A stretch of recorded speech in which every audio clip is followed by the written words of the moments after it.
You tell me something. Can I go ahead and call the screening of the Newfields Public Safety Committee? Rethink this.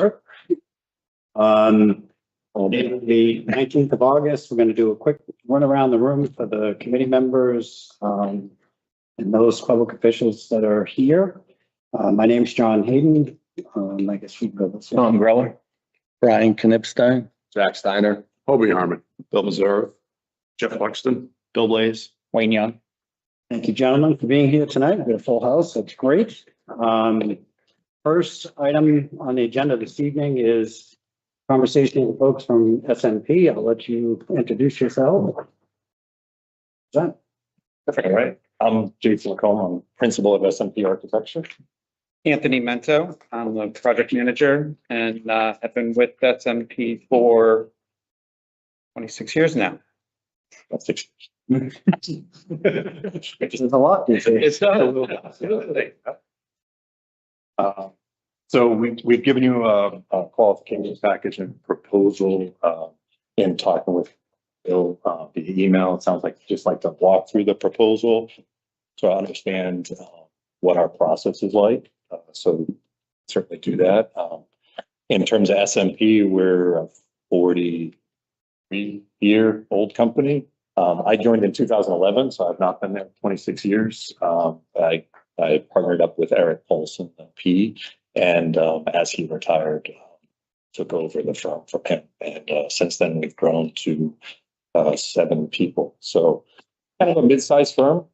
Fundamentally, we like to keep our office small. We've had opportunities to grow bigger and take on more projects, but it's important for us that one, we can all work in one room. So everybody in the office works in the studio and is participating in all projects. And it also allows us to provide the personal service that I think we pride ourselves on, and we get commented on from a lot of clients. It's that hands-on piece that we really enjoy. Anything you want to add? Not at this stage, but there's several. Okay.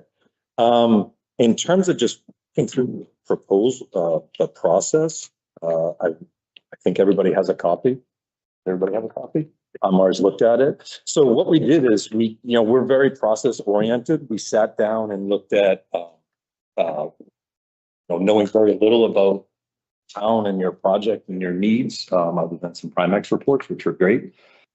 We just walked through, this is the process that we think we need to go through in order to provide all the information for voters to make the sound vote. Ultimately, that's the end game, right?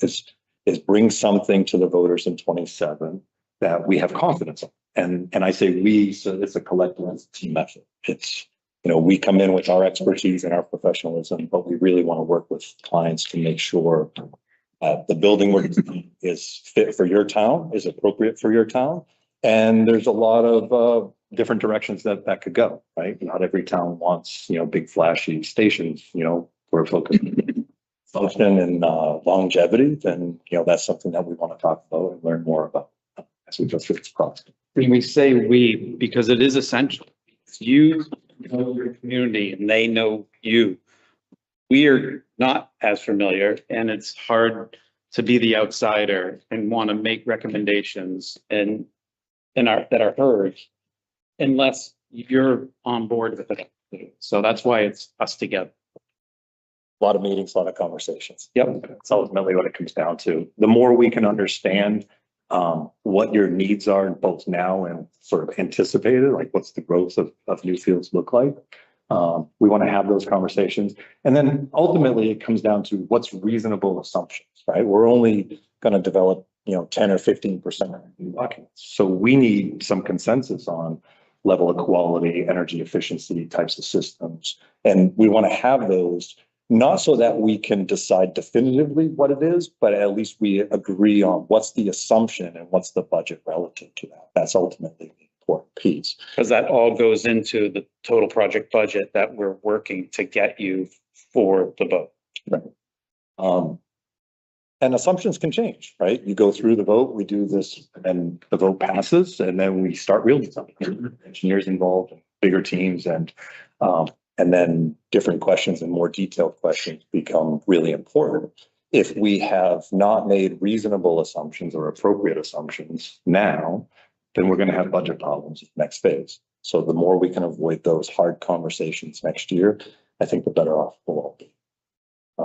So what we did is we just took our scope of services and it's like, let's just go task by task. And then we did a project schedule that aligns with that. Heads up, we looked at it this afternoon. We're already behind. So we have some concerns. We have started this process later with other clients, typically towns that are traditional town meeting, not SB2 or SB2. So that truncates our timeline for decisions. So we have no concern on our part, the ability to do it. Typically, we try to avoid bringing stuff to clients and saying, well, this is great. Here's 3 options.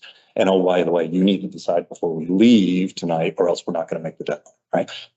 We can do that if you're prepared to, but it's really not fair. So as much as we can avoid those conversations, those rush decisions, the better off we all are. But we are on a truncated timeline, so we want to appreciate that. You seem like a group that can meet or has met fairly regularly. Am I correct in that? Yeah, pretty much. Right, so we can keep that going, right?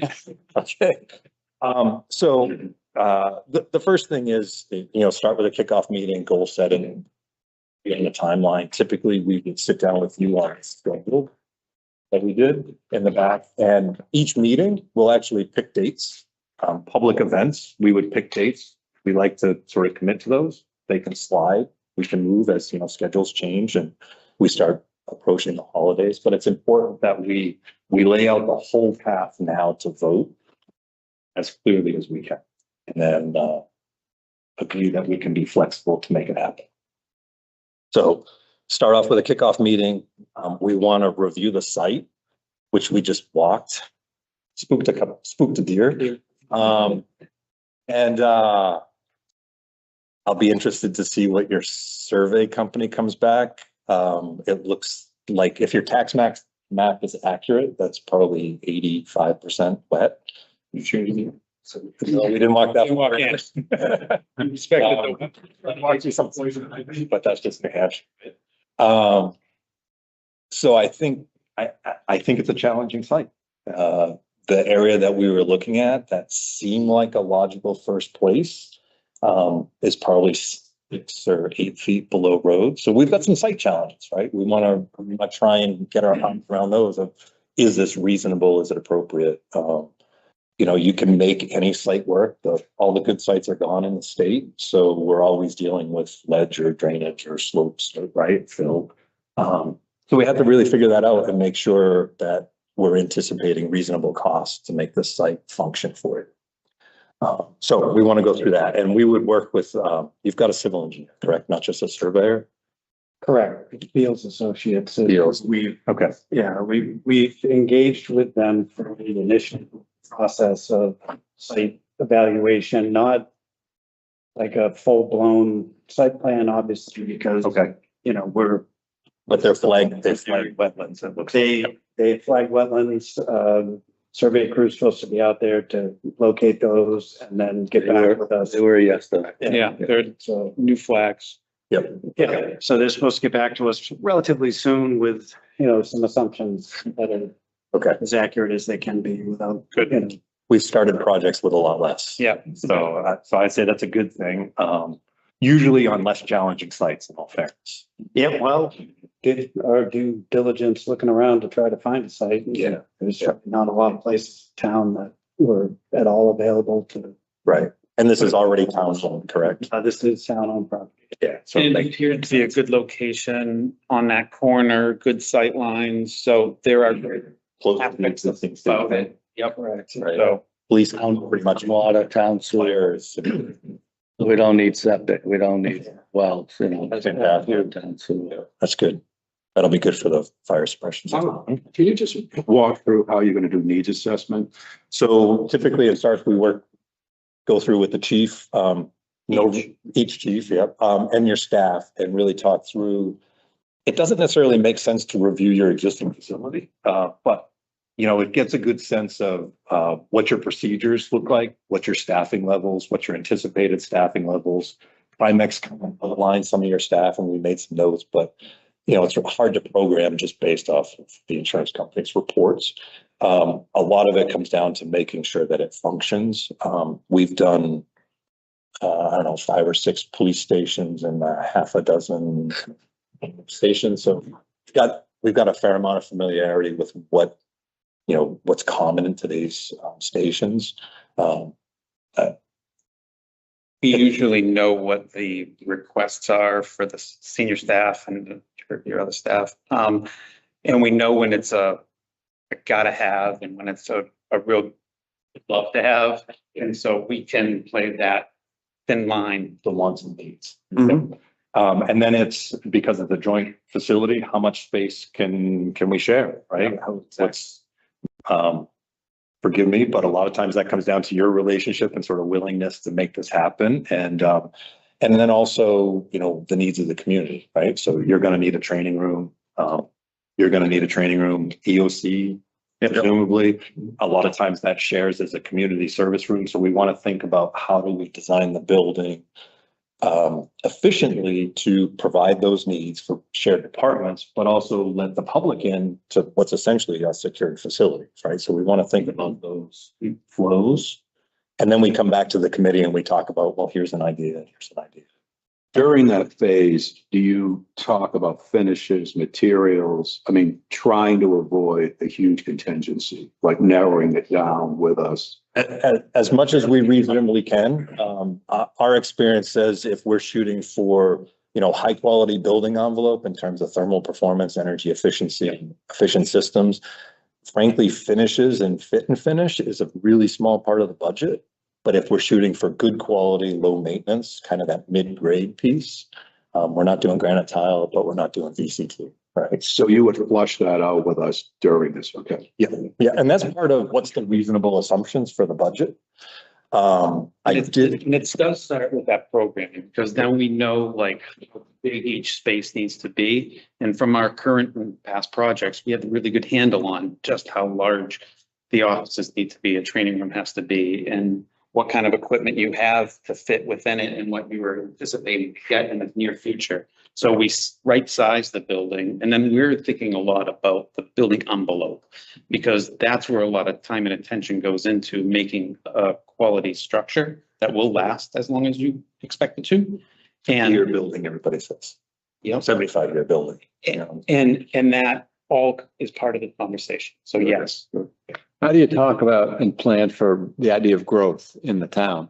We're a small town. Yep. There are those who are afraid of us thinking that we're going to plan for too much, too much growth and cost as a result. Yeah, that's fair. A lot of the growth we did is a conversation about it's usually staffing levels that drive it or a new piece of equipment.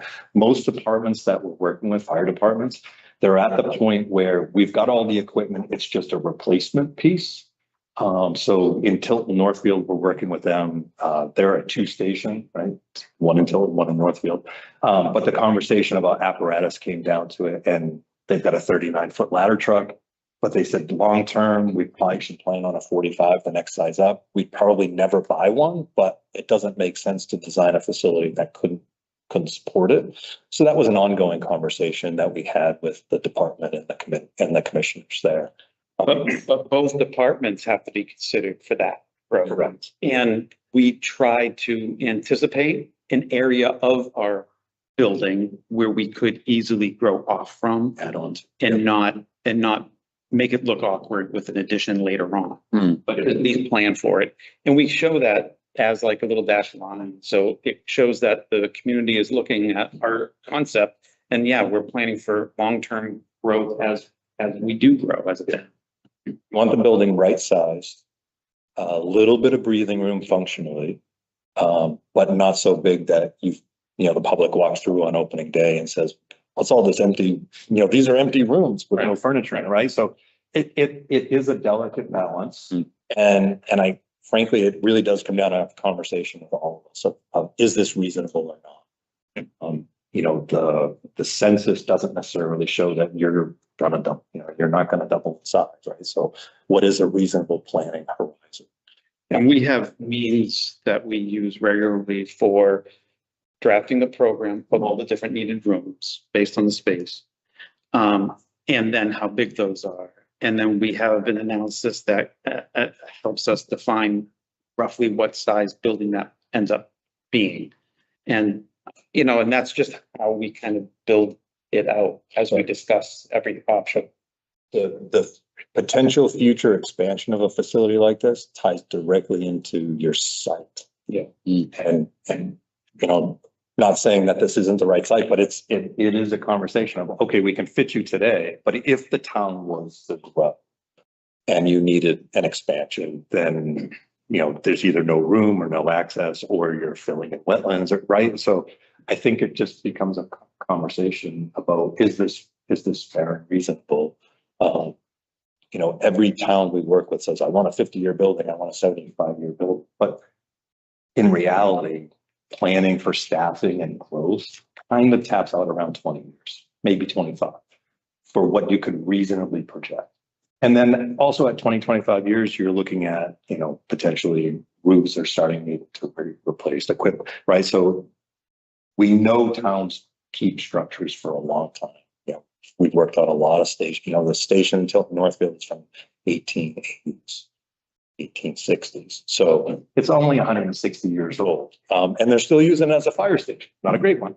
We had a lot of them, but Not a safe one.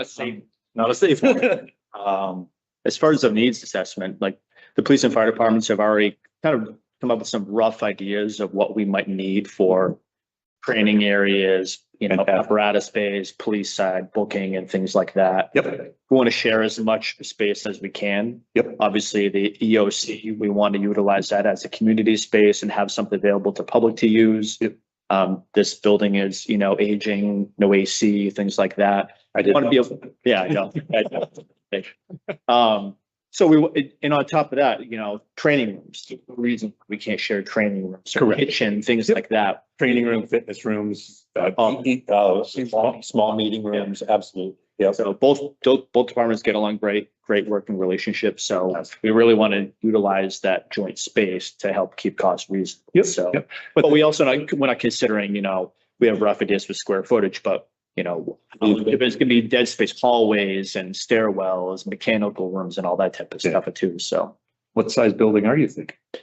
I mean, we've been roughly 15,000 square feet. Okay. I think you're gonna be, 12 to 15. 12 to 15. Yeah. Okay. Depending on, just depending on what you. Depending on. Yeah. Well, We're doing rough stuff. yeah, it comes down to building efficiencies. Yeah. So we go through programming, we do the fancy Excel spreadsheets, but the reality is, as much as I love a good spreadsheet, any good programming effort is born out in the plan, right? You gotta sit down and you gotta draw it, and then you gotta figure out how much circulation space, how can we squeeze a couple more square feet out of this thing?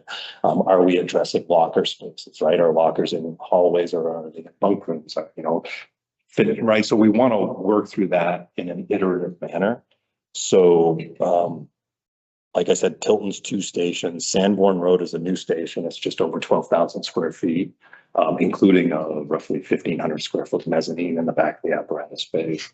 Park Street is an addition to an existing facility, and we're on option E. So it's like, it's the question of how do you add on to an existing building in a way that makes sense? They have gear in the bays, they have decon addressed. None of it really meets what's proper. So the conversation is, should this new building, this addition, just do bunk rooms and day room and sort of the housing piece? Or should it also address some decon and some gear, right? Some really mission critical pieces. That's been a conversation that has been fluid with the department and with the commissioners. Every option has addressed different aspects of that. So hopefully on Tuesday, we'll know which one they pick. But again, it's that process. You mentioned something that is important. Things are changing all the time. And you commented that you wish to have the EOC, the space that is open to the general public. Wasn't that long ago where we were never designing a fire safety facility that was open to the general public? things are shifting. We're changing our attitudes and towns want to open up and that's great. But it's new to us. Yeah. So, it just adds a different element to that program. And the big piece is how do you open up a portion of your building where we still need egress code, we do everything, but still keep your space secure and your space secure Yeah. and And your space secure from him networking. and safe. And so it can all be done. It's part of that iterative planning process that if you select us, when you select us, that's what I should say, then you'll be part of that process, right? We show all ideas, including some bad ones. Yeah, you've given some good examples of projects that are completed, some that are still in the process. Can you just explain, take any of those or what you project post bond? We understand what it gets up to the bond. Give us an estimate of what you believe that the building will cost. Yeah, but what do you presume comes after? So in terms of the post-bond, the pre-bond, post-bond effort, our typical process is a little bit different than what you've laid out in your RFP. And frankly, we have some concerns about that. We can do it and we've proposed to do it and we will if that's what you choose. Typically, our projects, we go through a construction management delivery method. We hire the construction manager pre-bond right now. So that's what Tilton Northfield literally just did 2 nights ago. That team is going to work with us through that final design, and it's the collective us through that final design and help weigh in on those assumptions for the bond. And then they stay in place after so that when we're designing, they can look over our shoulder and say, no, that's not in the budget.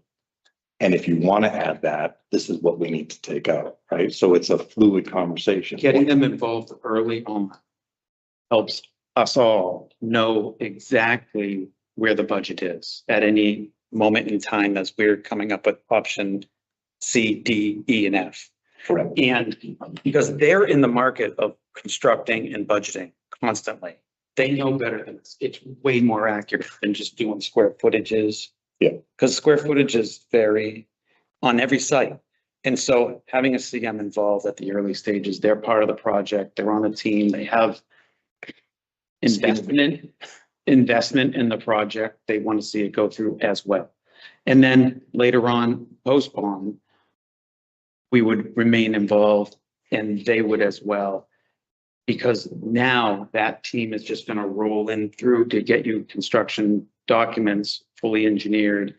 That is then priced again, but the construction manager that put a number to it is still on the team and is responsible. Right. And they would be choked if they were that far off. Yeah, they have ownership of it and they help us make sure that we come in on budget. So, we were talking about, we don't have any detailed statistics and we could probably put some numbers to it. Going through that process, we have had 2 projects that pre-bond, we collectively with the client said, you know what, to get it to pass, we gotta slim this down a little bit. We've had 2 projects that have used 100% of the money that was approved above. Every other project has returned money and added scope that usually we VE up and still return money back to the voters. We have never gone back for additional funds. And that's because of working with that as a team collectively to identify the risks. And it's a risk management tool, right? What's the town's risk? The concept of doing all of this work, it's doing a study and us coming up with a concept to give it a budget, and then you going back out for solicitation. And if that's what you choose to do, that's fine. And then hiring a different team, the first thing the team is going to do is say, nope, throw our budget out. And they're going to use it and it's going to be higher. And then they're going to VE our design. And what that does, in our opinion, is it's important for us to go through this process now as a team and publicly. When we present something to the community, it's our responsibility to deliver a project that is essentially what we presented to the community, right? The whole bait and switch thing just doesn't fly. And when you change teams, that's a real risk. It's not that you can't do it, and I know towns do. It's just not a process that we typically participate in. Well, I've pushed back a little bit on the bait and switch. I mean, we've been very clear about the fact that we are tasked by the select board of the town of Newfields as committee, subcommittee of the select board to investigate what a public safety building complex is going to look like for the town of Newfields. Absolutely. So we have zero authority to engage or contract with anybody, especially in any sums of money exceeding what the town's minimum is, which is a $10,000 threshold. Sure. Which all has to funnel through the board of selectmen. So, Understood. so we have a budget that the town was kind enough to vote in favor of us having as a subcommittee to use to hopefully complete this task that we're headed down, which is find our site, figure out our needs, get together a concept, and then a cost amount to put before the voters. So, Understood. so that's really where this committee is coming from and what our process is. And that's why we set this out as an RFQ as opposed to an RFP, because we don't have authority as this committee to engage in a contract beyond. Yeah. We only have the ability to work with what we're working with currently. And I hope I explained that correctly. And if anyone else has a better way of explaining it, please. I fully understand what the committee's been tasked with. We're merely expressing some concerns and potential risks. Understood. And we expressed those concerns with the committee, like how do we manage this? Right. I mean, trust me, that's been discussed multiple times about like, okay, you know, how do we do this so we can get it through and beyond? And we understand It's the delivery. the changing of, you know, different groups and we get that. And we've talked about it. We're trying to work through this. And So how are you going to go about estimating this? We're gonna hire an estimator.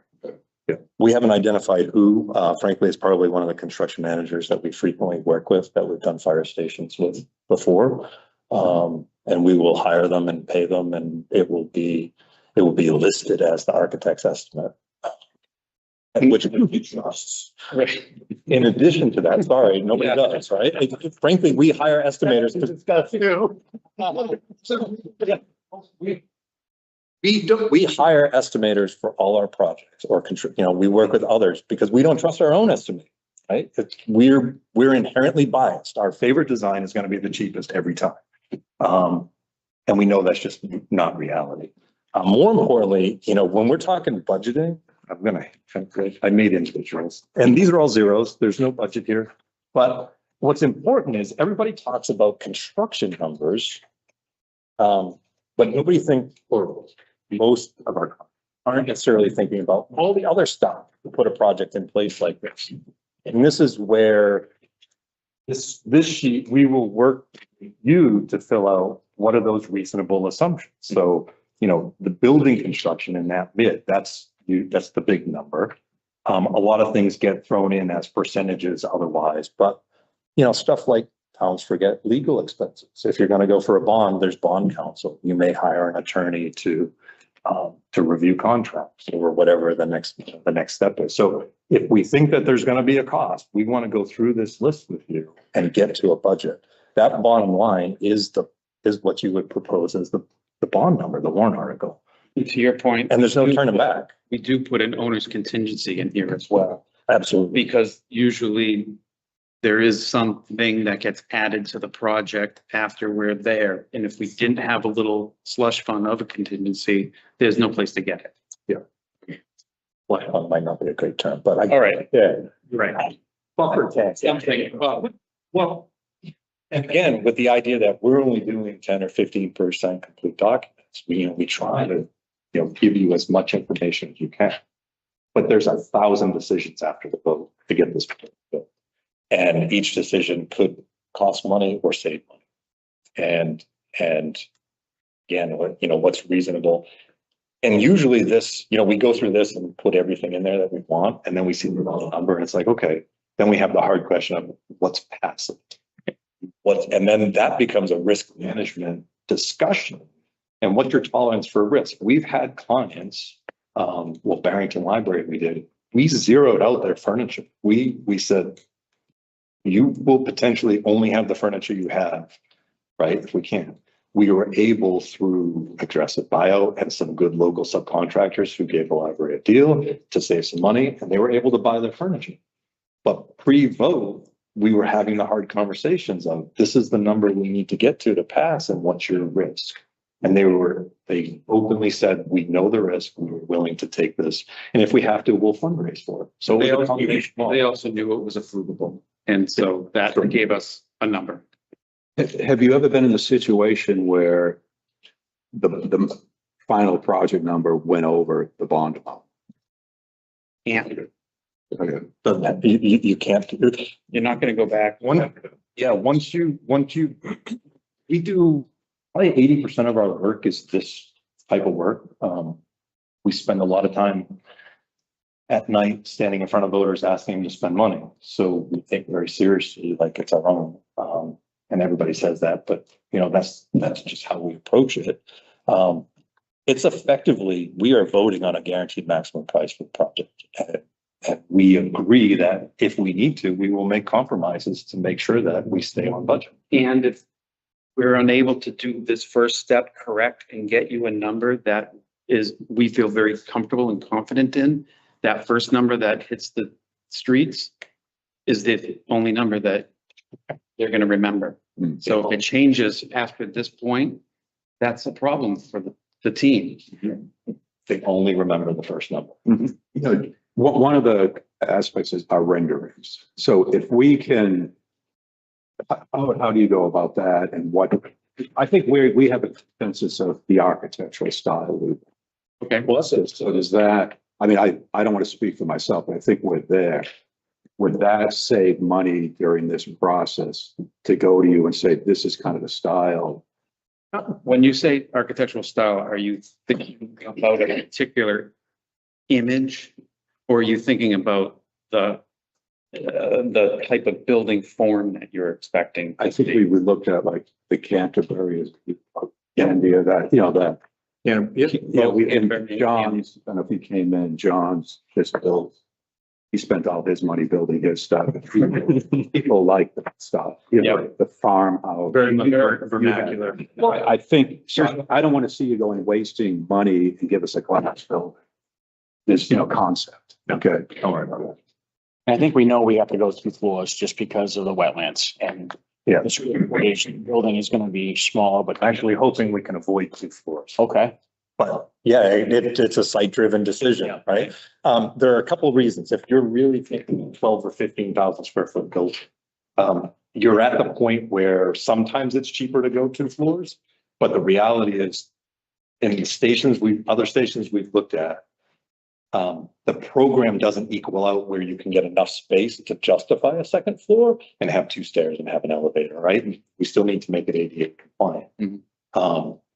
Bristol ended up being 2 floors, but that's built into a hillside and it actually has grade level access on both. So we sort of, That was forced. it checked the box for compliance, even though we didn't necessarily agree it was the most appropriate solution. And we got the bunk rooms up there. I don't know if you've been up to Bristol. So I think that's part of the assessment we want to look at, because I would not want to presume that it's 2 floors that would make this really expensive. And I think it needs to be. But the alternative is, if we're into wetlands and other really expensive site things, it could balance out. Okay. So I would say those are some of the options to investigate after. And Canterbury and Warner, those are all single floor projects that have that New England vernacular and that fit into the community scale. And they're Not too big. next to residents. They're right next to residences. So you don't have a building that's so luminous that overpowers all the adjacent building. Yeah. So, And I think the neighbors may have some legitimate concern, trucks coming back at night and calls going on. So in Warner, we had stuff like the parking lot site lights were off all night. When a call came in, the station alerting system, the lights, and they came on at 10% and then over a few minutes. Yeah. So by the time, the volunteers, that's primarily the volunteer station, arrived, it was lit, but it wasn't on all night. We did screening and fencing so that when the trucks arrived, the lights weren't shining in their living. So I'm not saying you can solve everything for the neighbors, but I think that conversation with the neighbors at a facility like this is going to be really important to make sure that we're thinking about their needs too. In our package, we try to show both preliminary renderings that we use to kind of educate the community about what the process will be going forward. In terms of, yeah, right, I haven't think about deliverables, but in terms of deliverables, this was a budget set we did for Pennacook Rescue, which is a new 10 or 11,000 square foot EMS only facility for hospital. So it's that set of drawings, a 12 or 15 page outline spec narrative was what we used the estimator to do that budget. And then when we got that number, we sat down and we filled out the rest of this total project budget with Sean, who's the executive director. And you know, the bottom line, he was a little scared, but he agreed that it was, you know, it's the right number, and you know, they're working through. They can make that happen. It's not they're a nonprofit independent, so they get some municipal money, but again, from a budget development process, that's the type of set that we would expect at the completion. So this phase of, you know, getting to the vote in March, last March, we were, the voters provided us with $50,000 Okay. to do all of these, you know, what we're doing right now. So that was, you know, paid some initial legal fees. Yep. Beals Associates is doing some of this, you know, site work, flagging and all that stuff. Yep. Roughly after all that, we'll probably have like $30,000 to $35,000 left to Okay. get us to March. How do you think that aligns with getting us, getting to the finish line?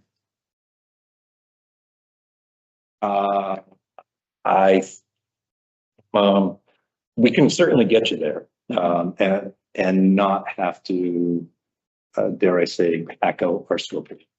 We had 2 public events planned. Given the time frame that we're at, we're probably out of time to make 2 happen, so we probably lose one of those. And then, And we like the public events because we talk with the community up front. This is what we hear that the community is in need of. And this is what we're planning to do. And we listen to what they have to say. And then we come back second time and say, working with the committee and what we heard from you last time, this is what we've developed and this is what we're thinking. So, you know, coming up in March, we're going to be asking for approval for a project, which we're working to figure out how much it's going to be right now. But this is what it could look like. So we build that conversation step by step so that it's not just showing up quick at the end. please give us money. Yeah, because then it's a no vote, right? Because they weren't engaged early. So these 2 public presentation pieces are essential, I think, in getting to a yes vote. I think, you know, we've talked about this probably very soon. Having a public meeting without whoever, just where we are as a committee. Yes. I think talk about the parcel, talk about, you know, why we hired a certain firm, things like that, and start taking feedback at that point. I think that would be very wise. Having open houses for the existing facilities, Right. things like that. And you can show them what you've looked at in other communities that are doing Yeah. right now. Yeah. So that you are open, eyes wide open about what's happening in the state. Nobody will vote for a project if they don't understand you need something. And forgive my ignorance, but I don't know how long you've been talking about this station. And how long it's been out there, right? So like Tilton has been talking publicly about a station for over a decade. I think they might be pushing 20, maybe longer. Way longer. So, right, Jeff? But if I had hair. if voters don't understand the need and really what the department are working with and what the real deficiencies are, no matter what the solution is, they're not going to vote for it. So you gotta get them to understand the need. Usually tours of the building would be great. Really talking about that as well as talking about the proposed site. Once you establish there's a definite need and you get some consensus in town about that, then it's very easy to come and say, hey, here's a solution. And here's another solution. Here's another solution. And right? And then you can engage in a really fruitful conversation about what makes sense for the town to solve this problem that everybody agrees you have. And then you can come back and say, and every decision that we made, this is what we heard, this is what we did, this is what we heard, and this is what we didn't do, right? And this is why you need to be able to answer those questions. Then you can say what it comes. It's that nice rollout, but rushing through that process, it's really detrimental to getting a successful vote. So I think we can work with you to get to that number and do what needs to be done. We're, you know, fundamentally, our goal is let's get a fair fee to do what needs to be done, and then set it aside and focus on just doing what needs to be done. And you know, tends to frankly work out pretty well for us. So.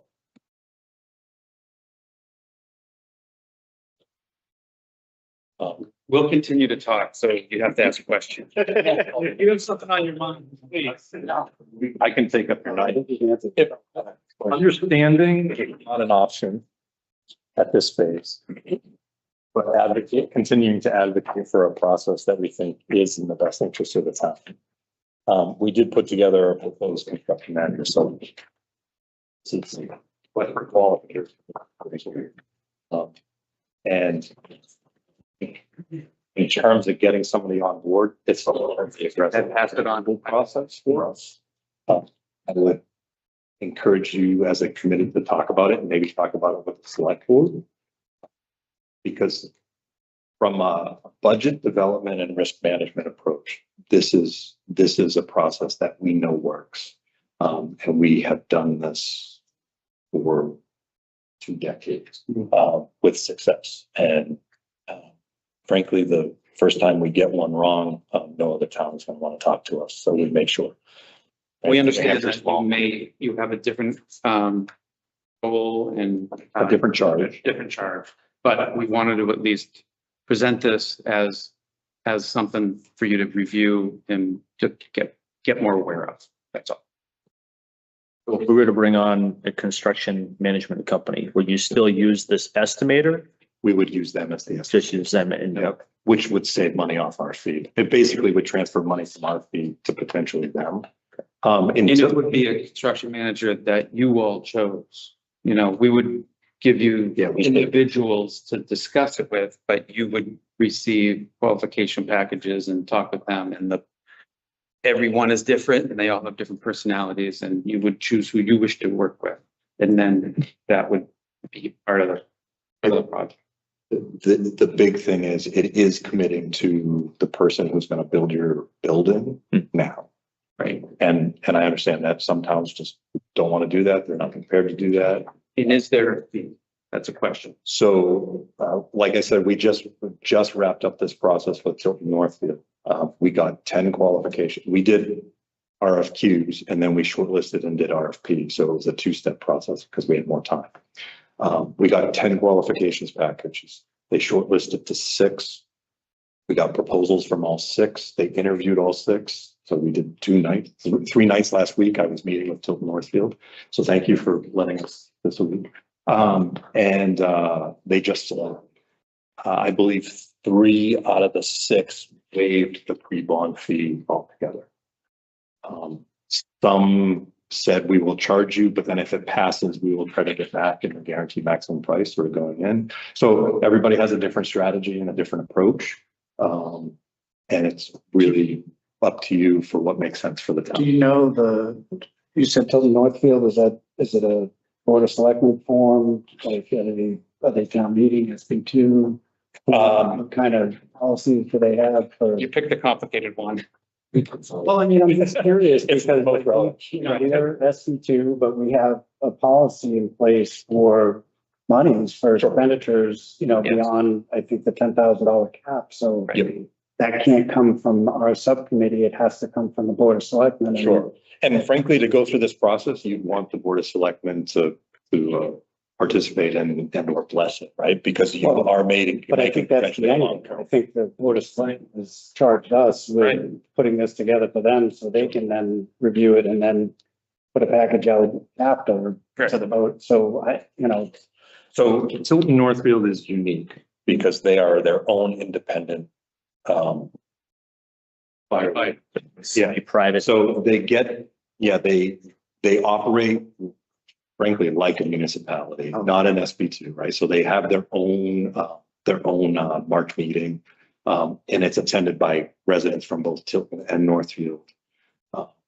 They are funded from both Yeah. towns. So it really doesn't. But very few do. We have yet to work with a town that has a policy that would not allow this process. So it's a conversation piece. That's all.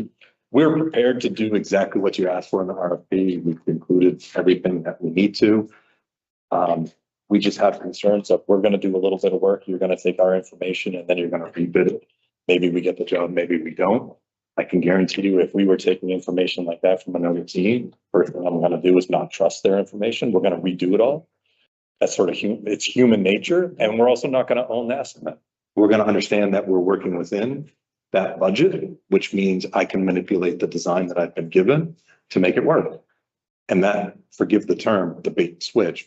It's important to us that if we're going in front of the public this fall and saying, this is the building that we feel is best meets the needs, and here's 100 reasons why, that we can look them in the eye at ribbon cutting and say, this is the building you approved and this is what we got. On budget. On budget, on time and under budget, right? That's what everybody says. What everybody says. Hate that term. I always hate feeling like I'm selling or pushing people into this process, but it is something that we successfully, I have full confidence that this will work for your time.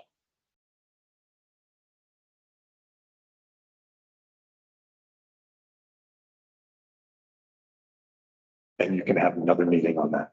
That's the problem. None of us want to. It's another year. It's another year. It's not another year. We could get this done, sure. You know, for us to put this out for RFP, we have to notice it for 3 weeks, 2 weeks. I think I planned on 3. I get rid of your schedule. I have no doubt. And it's like I said, we're a process driven company. We live by the schedule. We can handle a lot of work, but it's important for us to manage the schedules, both of our staff as well as our clients, and make sure that it's coordinated so that we can do what we say. And that's a huge part of my job, as well as designing your building and working there, right? So it's, What's a safe number, given, not considering COVID back in 2020, if this is not ready, or if it doesn't pass in 2027, what are we looking for a possible increase? year over year. Yes, approximately. Currently, we're plugging in escalation for about 4%. It ranges, right? Nobody has a crystal ball. Nobody knows. That's gone down significantly over the last 3 years because it was very high. It was increasing at a 7-8%, but now it's down. It's been fairly well supported with the construction managers that we're working on. The other thing, on a positive note, not that we're ever going to see deflation. Yeah. But we are seeing significantly more interest in subcontractor bidding on projects. So more bids tends to, lean up the competition and tighten things up. Because everybody's nervous about the future economy, right? We're seeing Massachusetts slow down. So we're seeing a lot of mass firms coming up here. And that's creating more competition. More competition tends to drive that inflationary number down. That said, we still have oil and we still have tariffs and, right? There's the background politics of all of it. Mm-hmm. But 4% is solid. If we wanted to be a little conservative, plug in 5. And as long as we're making reasonable assumptions on everything else, I would feel good about that.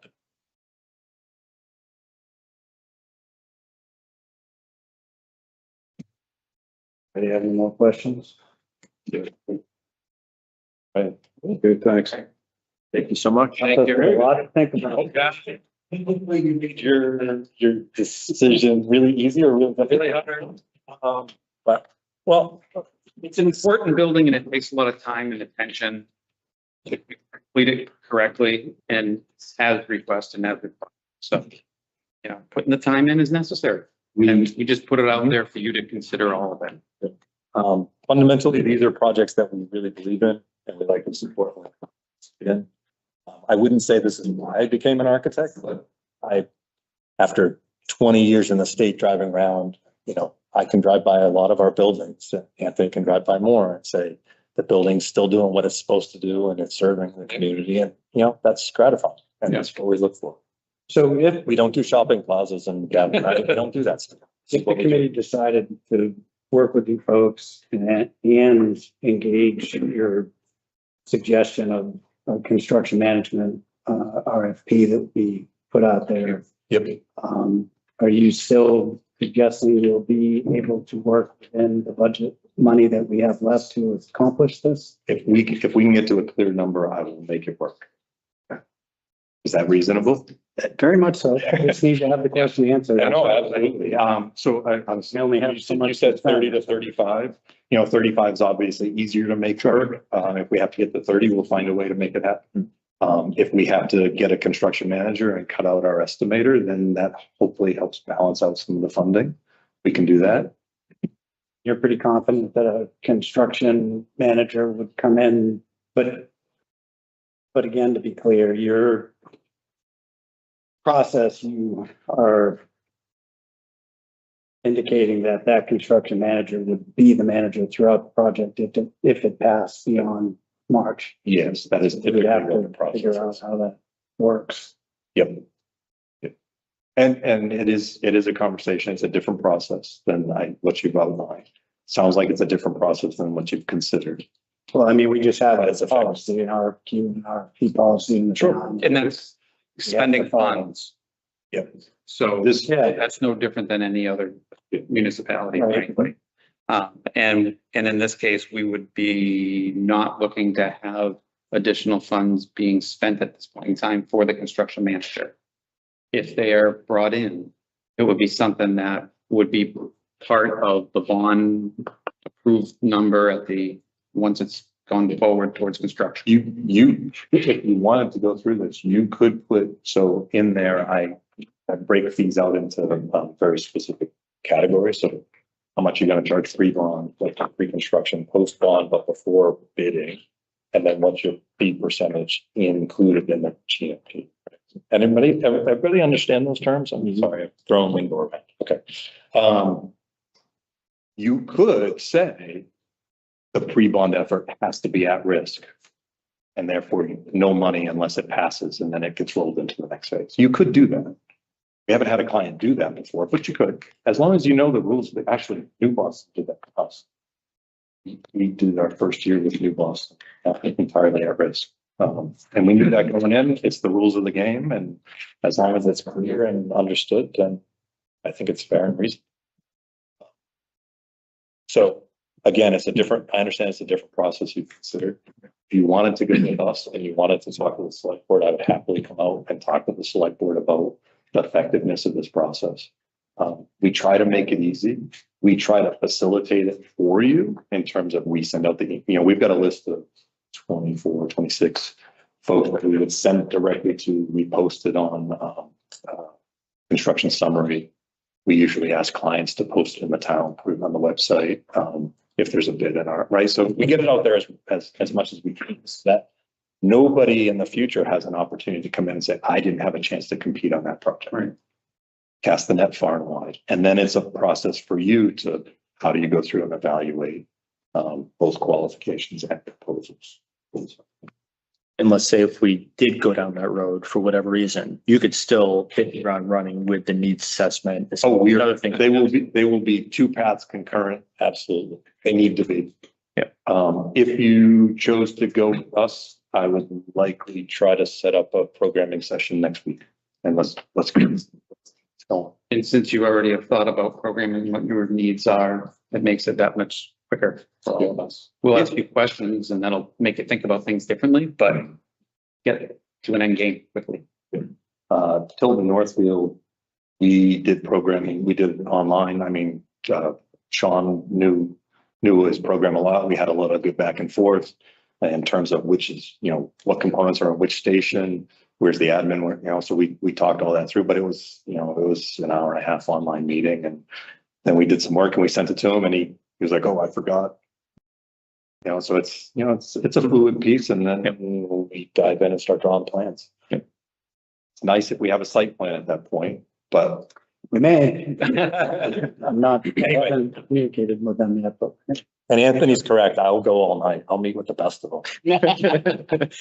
So that may be a bad thing. Yeah. Right. Any other questions? The concerns? All right, thank you. Thank you guys very much. I appreciate you. Appreciate it. Tom. Thank you very much. How am I doing? I try to be specific. Sorry.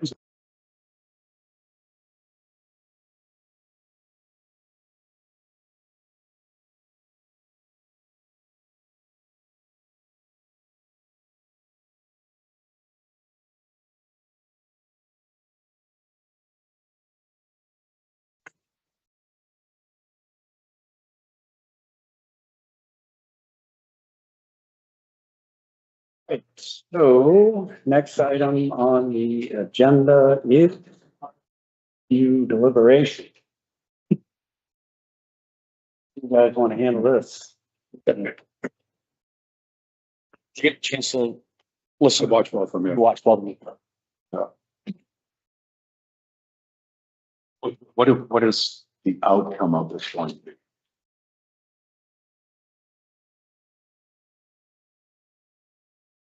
What I feel we've been tasked with and what I have understood the process to be is for the committee to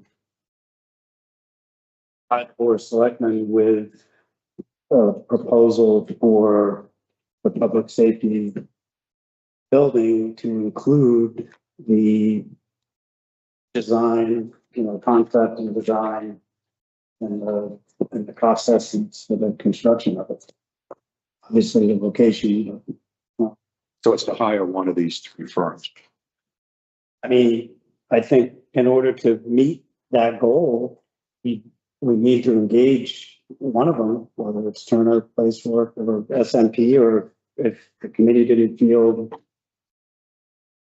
that any of those three I haven't told the rest of the firms that they're out. I did have one firm respond and say, something to the effect of like,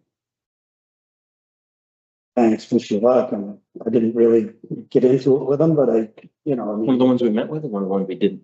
one of the ones we didn't. Okay. And I didn't, as I say, respond necessarily in anything other than a positive way, because I didn't know until this process completed whether we might be calling them and say, come and talk to us. So, we hadn't completed the process, basically, is what I explained, but. So. 3 different teams, it seems like, came here today. I have some concerns with going through that process, so I'm gonna step out and because I just don't. So you can deliberate and I'll support whatever you do. Want to go non-public if that's appropriate? Well, I don't know what's into sure. What's the issue? We justify. One A that fit into a That's what I'm asking. reputation of somebody. Not understanding. Yeah. For us to go on 91A, we have to meet one of the criterias. I just don't know. I'm confused as well. What was he against, picking a firm? I don't know. Or You heard what I heard. going with this process? Not sure, because I think he was pretty instrumental in. Yeah, well, it's too, so. It's an exception. Yeah, I mean, I don't. Well, I didn't feel going to ask him, this is completely appropriate because Bill's not voting committee, so that's fine. If he was willing to share that. I would just follow up, it is.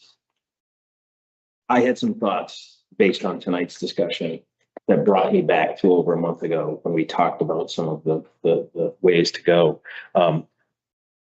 I mean, I was, it struck me, I forgot his name already. Yeah. It struck me when he called out that he didn't like the RFQ and is pushing the construction manager, which I guess that got us thinking. I think, I don't know if it had struck anybody else, but I certainly heard loud and clear that that's the discussion that we had. What are we taking? And who's going to be with us? I wanted to know what happens after March. You know, because I think we all see, and John, you explained it completely, as far as I was concerned, what our mission is. Explain it completely, and he's still stuck with that. So it concerns me that is that what's going to happen after March? We need a construction manager still who's going to, they were very good to say that they stuck with the maximum pricing. Which is helpful, but his examples of what any of these three companies that seem are going to propose, a construction company is going to come in and say, I don't want to use that. I don't trust you. And they're going to go do their own thing. I wonder. I didn't like hearing that. So, Well, I don't disagree. My interest peaked when he suggested what he suggested, and I pushed back a little on the bait and switch because I don't feel like that's what this committee is trying to do in any way, shape, or form. I agreed. I didn't necessarily.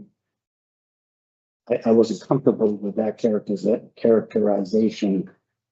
What I wanted to say, but I didn't feel it was appropriate to him while he was sitting here, was we've met with two other firms that had construction cost estimators as part of their team, included in their package. So like the fact that he didn't and felt that we should have gone some other direction, and again, binding us to an obligation beyond the vote, which I still haven't been able to get an answer as to whether this committee even has that ability to do. That's the biggest part of that whole thing that has concerned me all along. Like I feel like the Board of Selectmen may have that authority, but I don't think this committee does. So, and I don't know how that affects the process. So I felt like we needed to keep going down the path. And I also thought after last week's meeting, Turner place work. Yes. Yeah. The outcome of that meeting, I thought was pretty encouraging. Like those two firms seemed to have a handle on things. I think one of them had a little bit more experience municipally than the other, but I also think that, you know, they both could get us across the finish line if we chose either one of them. So these folks tonight certainly had a lot more familiarity with the process, it seemed to me. But they had a lot more time too. Last week, we kind of limited those other ones to a half hour. These guys had a whole hour. So they kind of went on and on and on. Last week, the two firms only had, we said you got 30 minutes because we got another firm coming in. that's fair, Brian, yeah. You know, that was one of my thoughts when it was 6:15 or whatever. They also said the same thing. They said they can they'll do the estimate. Yeah, they They'll can. do it just like the other three firms will do it. You know what I mean? They'll do it. They just didn't, I would say suggested that we went with that route. And I understand where you're coming from with that route, because we can't commit to any, you guys, I shouldn't say. The committee can't commit beyond. Yeah, I don't think we can beyond this process. That's the part. However, if, I think that companies, whatever company we choose, when it does go out to bid, they have the advantage. No question. Okay, they should have the advantage. Now, yes, you're probably not gonna get apples to apples, but that's gonna be up to us to look at and decide from there. And again, the town isn't obligated to go, low bid. Yeah. So, I really felt like the Place Works manager estimator, Mark Jobin, I really liked him. I thought he had a great handle on projects that he's been involved in directly and seemed to really know and understand the whole process. And to me, with the three we've met with, I mean, my opinion would be 2 and 3. I like 2 and 3. But again, there were some advantages to 2. yeah. And I did have an opportunity to sort of not directly have a conversation with Steve Fournier and Newmarket, who had hired place work, and I think they had included that in their RFQ, but I did have an opportunity to talk with some folks that work with Newmarket and participated in that process, and they were extremely happy with place work and the job that they did, the outcome of the report that they created. They didn't do a building project, but they did an assessment.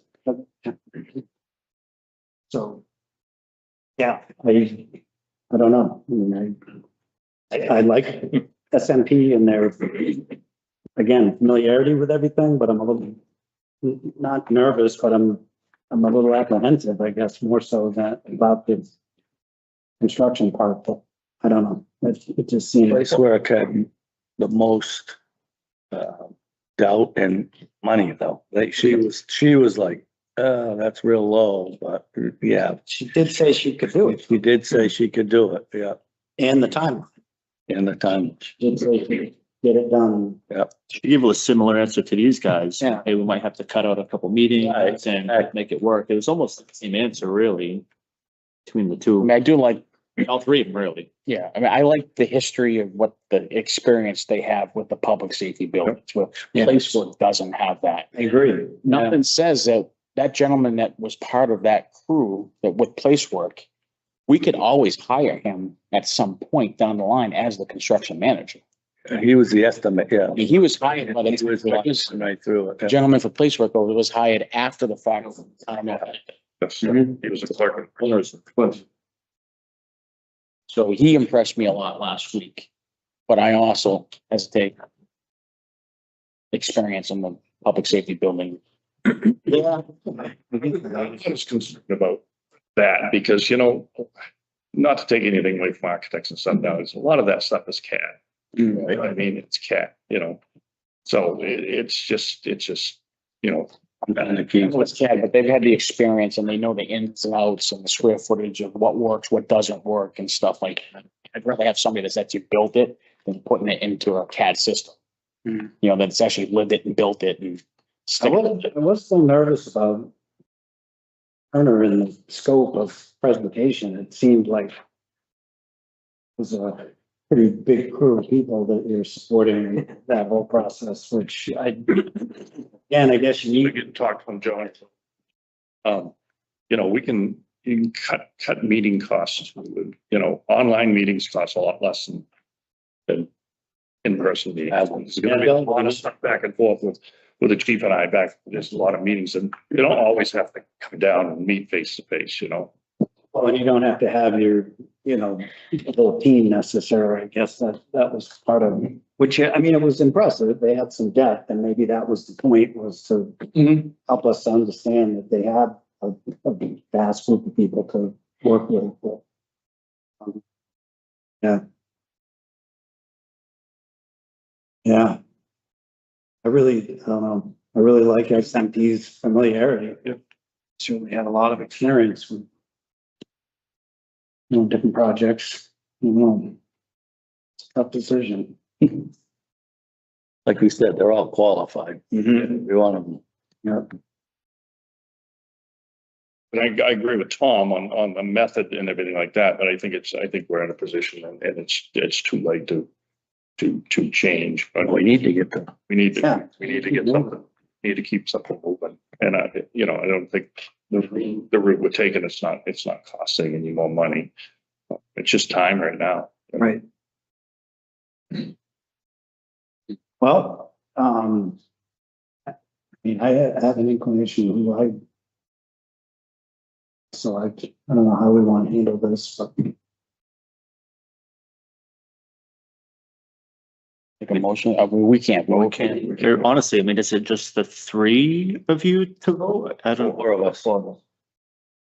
yeah, it's slow. I should know if Jack could with, Oh, because Martini. it works for Martini. Oh, Yeah, does that create a conflict? How does that work? I'm not sure. I assume so. No, I would assume it would cause. Depends who he votes for. It does depend on. Appearance is critical in this, Yeah, and whether it's technically or not, the appearance is a huge factor, I think, in selling this. Yeah.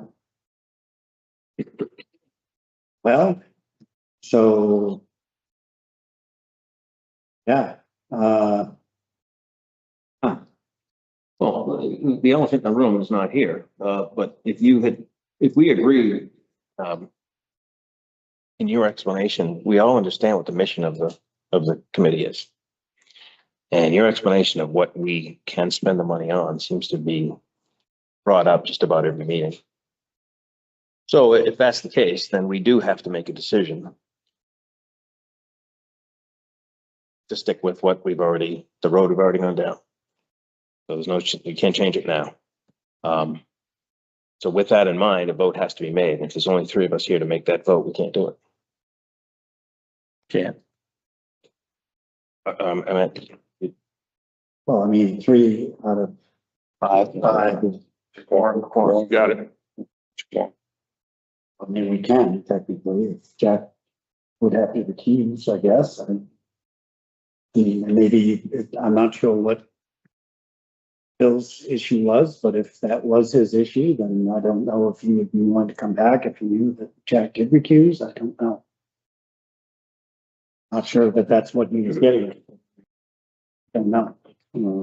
If you're going to use, you should announce that you're recusing. Mm-hmm.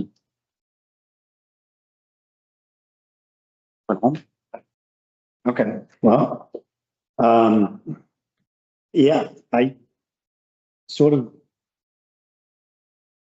understand where Hobie's coming from in the respect that we really do need to do this clean, and it is, I guess, maybe Totally transparent, John. more to be, considered, given that these are the 3 and that you do work for McLean, then is I would recuse. included in. Saying it louder.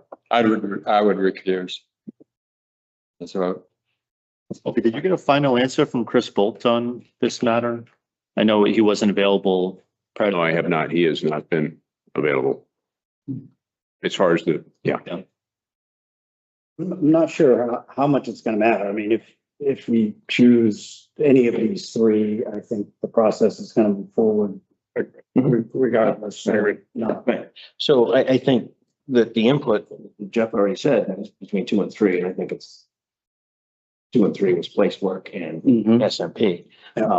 Obviously, they're here for a reason. Their input is critical because they're making a lot of decisions. So I would just suggest if we just do as we did to get to these 3, how do people feel? And just go around the room. And if Jack can't voice anything, that's fine. And then we get that. And if we get down to 2 and 3 or 1 and 3 or 1 and 2, we can let's have a discussion. I mean, I concur 2 and 3. Again, I appreciate 1. I think they Those are they were great, but 2 and 3 are the ones. And I think for the same reason you already said, I really enjoyed Jobin. I really enjoyed him.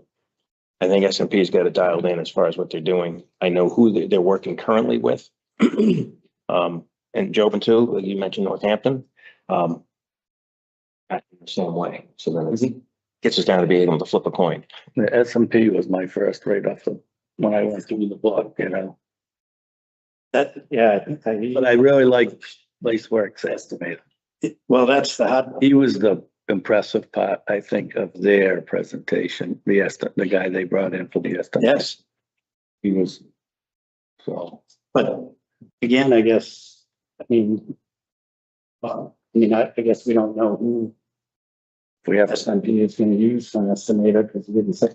like you said, doesn't matter. It might be Jobin. Who knows?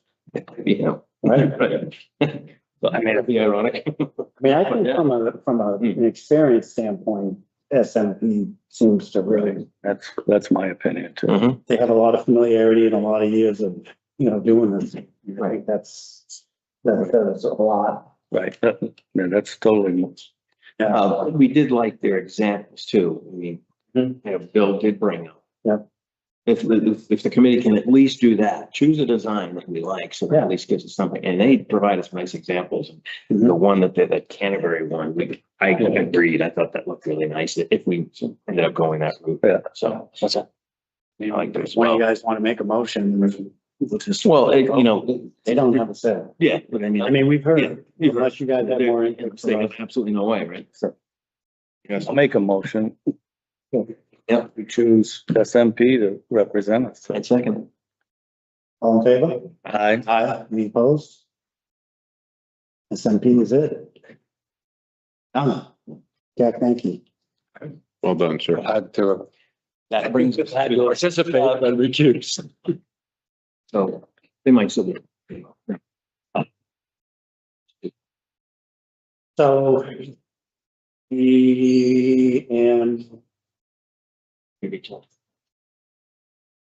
if, Have them do that. I mean, So so, the understanding, well, right? Wasn't that the understanding that he said, here's a draft, what it looks like, but he would send it out, right? he indicated that he would facilitate the whole process. Right. Now, Right. since we've engaged him as of now, The thing I didn't like about what he said was the 3 meetings a week and get it done. Oh, Well, you're kidding. the part of Should be a Friday night. a part of this that I think, and he seemed to have some answers, but I don't know how they stack against the town. Mhm. So he seemed to think as long as we weren't encumbering funds Oh, right, okay. beyond the vote, Right. that's not a problem for us to Right. engage this person that he's. He looking to- provided that example when we asked that, right? This goes out with like the at-risk that, if the funds were not approved in March, the, CM, does not get paid for that, for services. Correct. So it's an at-risk thing. I didn't see at-risk in here.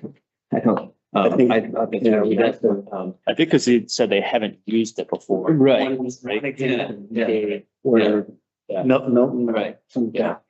But that was also if they were going to be awarded the contract after the fact. Yeah. Right. And yeah, so,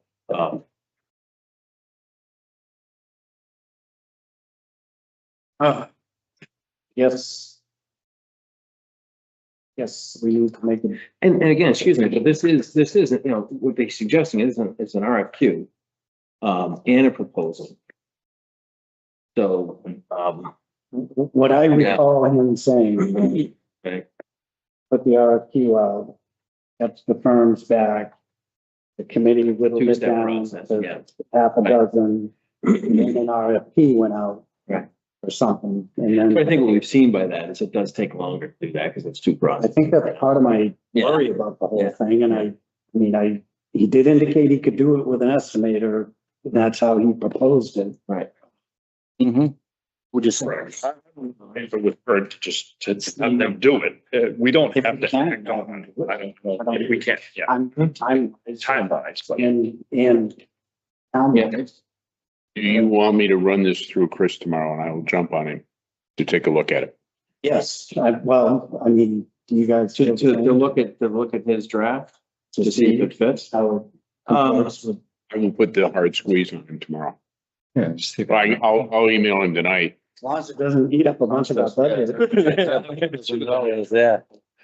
Can you get an answer? Yeah, for a budget. But if you respond to Jason though, Pull in a marker. what our decision was, Pulling them out. and clarify that with Jason, wouldn't that would make it feel a little better? Clarify what? Because I mean, I think he explained it. He explained what that process is. This goes. He said he would come in and meet with the select. Yeah. Yeah. He did. He said he'd Yeah. come right in and go over it. And maybe that's what needs to happen. I didn't know where he's from. Yeah. There's a select board meeting next Tuesday night. Next Tuesday night. I don't know if he can he be a walk-in? Can he be can he be a walk-in at your meeting? Do you have time to get on your Tuesday? We'll always make room. So maybe. We'll cut the police department out, but we'll find room. You can cut the height. To go. Maybe that's. Try and do that every year. Maybe what we can do is reach out to Jason, let him know that the committee chose to work with SMP and that we would like for him to explain this process to the select board on behalf of the committee so that that can get vetted out. And if it can happen, it happens. If it can't happen, then he has to continue with an estimate. Yeah. Yep. Does that make sense? Makes sense to me. Make sure he knows just to keep on rolling. Yeah. And Keep on rolling and keep on rolling. yeah, well, he did say, did he say meet with you tomorrow or something? And was it next week? What was it? I'm in Iowa tomorrow, but. Okay, well, there you go. He did say he could do virtual, so that's good. Yep. Yeah, one thing, so I was looking at the town purchasing policy Yes. and I thought I saw a line in here.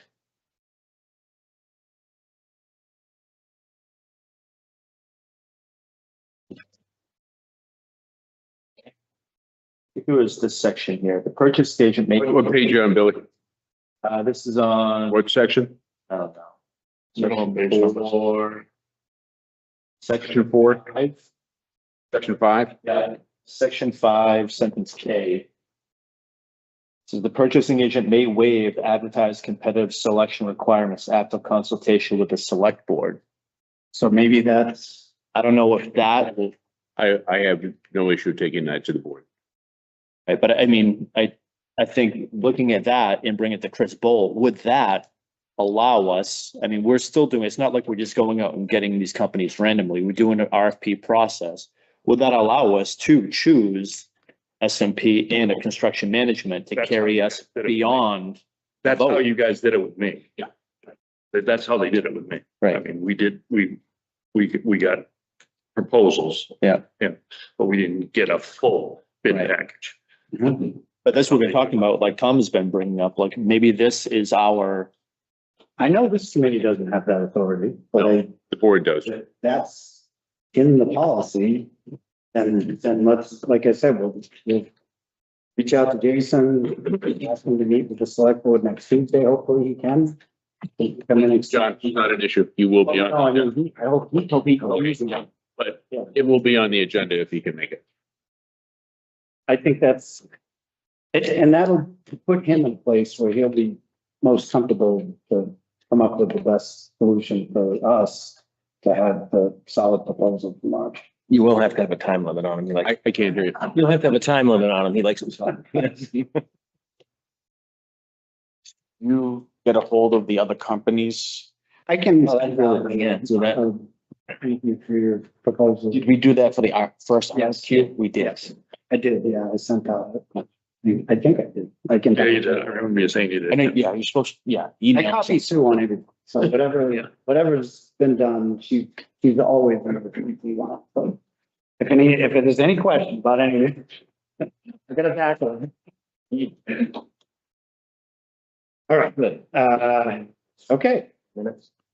Approved prior meeting, yeah, approved prior meeting minutes, yeah. Bill, I sent Bill an adjustment today. The minutes showed Martin Construction instead of Martin Northern instead of Martini. Gotcha. Yeah, I made a change. So if, So minor amendment. yeah, minor amendment, but I just move, we accept them as amended to show that. Get a motion, Motion to accept. we have a second. So motion and a second, all in favor? Aye, any opposed? Motion carries, minutes pass. And any other open items this evening? I know we actually have an audience tonight, that's nice, this is the first time we've had people.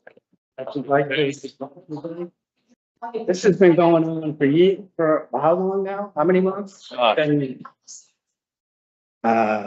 Oh, it's online. It's on board. On the public side. Anyway, if you'd like to ask any questions, you're welcome to. Yeah, someone. Yeah, can you just step up, Tom, so we can? Need them? Oh, yeah. 1 second, just bring them up. So we can hear again. Name's Tom Morgan, and it's regard to, the site, obviously, where you're gonna, planning on building. I've seen the surveyors trucks out there for a couple days. And, will the results of the surveying determine whether this is a viable building site? Okay, so you're not necessarily prepared to fill in a lot of wetlands? if not necessary? Okay. I mean, there is upland there, Tom. I know there's a tremendous amount of wetland. Right. There's 14 acres altogether Right. of land. Some of it is upland. The reason that the committee engaged the civil firm Beals to go out and Northam Survey and Gove Environmental was to vet out whether or not that site's going to work. Okay. We've been doing this for several months. I'm not sure when we started this process, but November. Yeah, I look back on some of your previous meetings. it's been going on for a I while. understand. And we started by looking over the whole entire town. Like, where can we look to try to put a facility like this? And we did come up with a couple of locations that we thought would be ideal. And we reached out to those folks that own those properties and they said, no.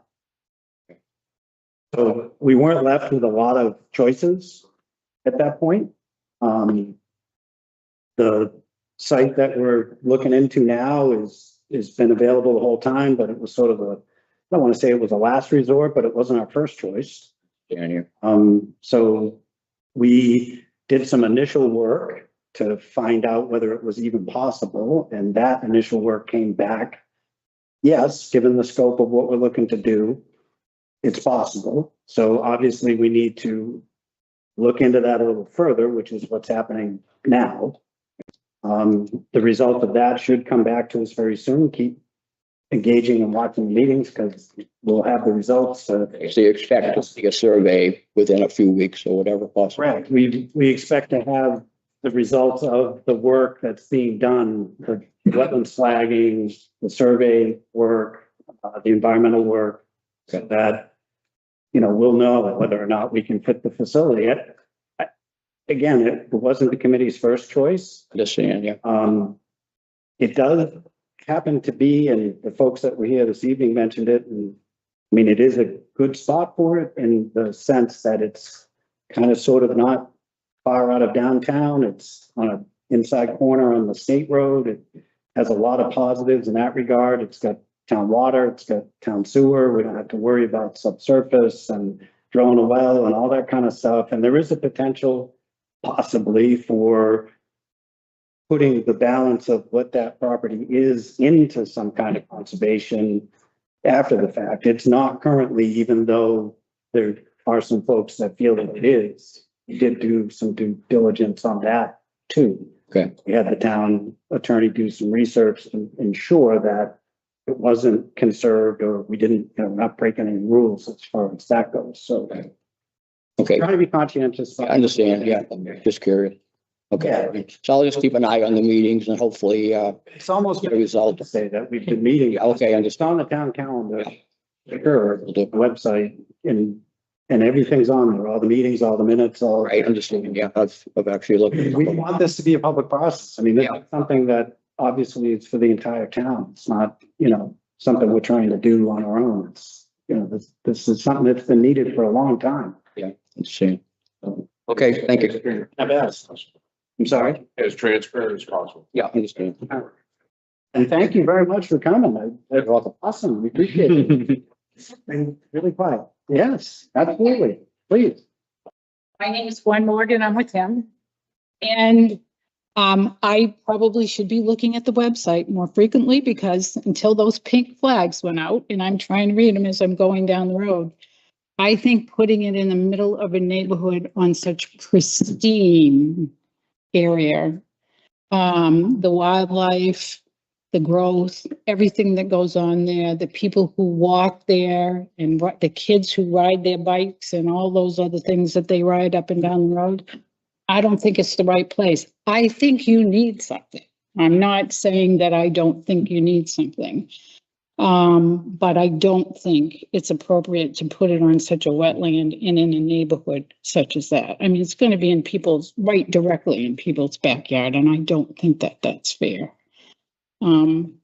That's part of what, I mean, I've not been able to go back and read all of your minutes yet. I haven't had time, but I will. And I certainly will be more cognizant